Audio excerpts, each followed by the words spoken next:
We want to turn now to Jon Soltz. He is a veteran of the Iraq War who is also chairman of VoteVets.org. John, good to have you on tonight.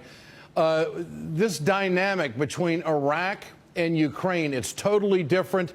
The reasons are going to be different. Do you think the American people would accept any kind of military advancement by the United States to protect NATO's alliance?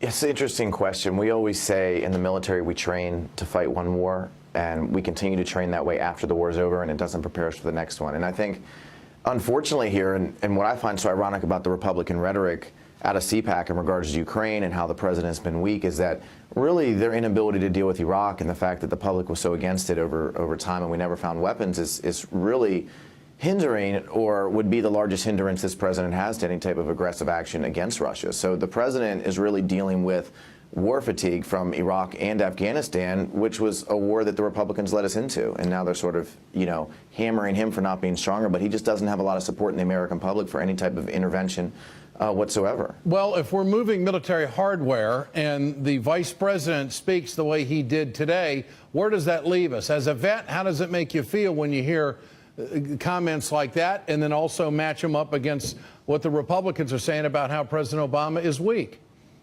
Well, I don't think the president's been weak here at all. I mean, in fact, the president's been rather more aggressive than I think a lot of people think. I mean, look, we took over an oil tanker outside of Lebanon or Libya last week. He wanted to almost essentially unilaterally intervene in Syria. Sure, we've moved hardware over there, and that gives us a certain amount of projection of force capabilities from an air power standpoint, but it doesn't mean we're close to intervening militarily. He's sending a message to our allies in NATO that we're there to protect them and that the NATO alliance is strong, and really essentially drawing a line in the sand to Putin. It's more or less a show of force, but it doesn't mean that we're close to any type of military altercation in Crimea whatsoever. What are Putin's military objectives, in your opinion? Well, I mean, Putin's all about the sea, right? I mean, when you look at Syria, for instance, and I know you and I have talked about this for a long time, I mean, there's a certain amount of strength that Bashar Assad has, and he is actually getting that support from Putin, and that has to do with the Russian naval installation that's in Syria. So when you look at the Crimea region and you look at that naval base, I mean, I think your analysis is rather correct. He cares about his Navy in this projection of force. But this has really started years ago. I mean, I served with the Russian Army, actually, Ed, in Kosovo. I know we always talk about Iraq, but, we've been moving east for a long time in regards to NATO expansion. And when we took Kosovo, the Russian paratroopers were in pristine in about 5 minutes. In fact, they got there quicker than we could, and we modified the Army because of it. And I served with them out on the Serb border. I mean, they're out there shooting dogs.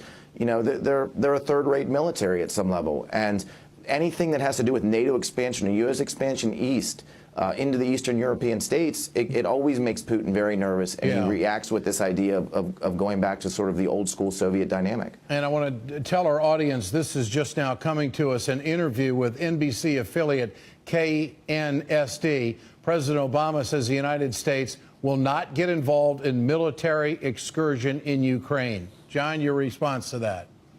Yeah, I think that's accurate. I mean, there's absolutely no support in the American public for this. And the Republican rhetoric, it bothers me. I mean, last week, Ed, there was a bill in the United States Senate supported by every veteran service organization, $22 billion to the VA, and the Republicans voted against it, yet they want to spend money on missile defense. I mean, the Bush administration response in Georgia was weak. And in fact, President Bush relied on the French to cut a deal with the Russians. So, it's been a long sort of process that's led us to this point through multiple administrations. Okay. And I think the president right now has made the right decision, because until we've given diplomacy a chance, then we shouldn't be engaged militarily. Jon Soltz, VoteVets.org. Great to have you with us tonight, Thanks, sir. Ed. Thank you. Coming up.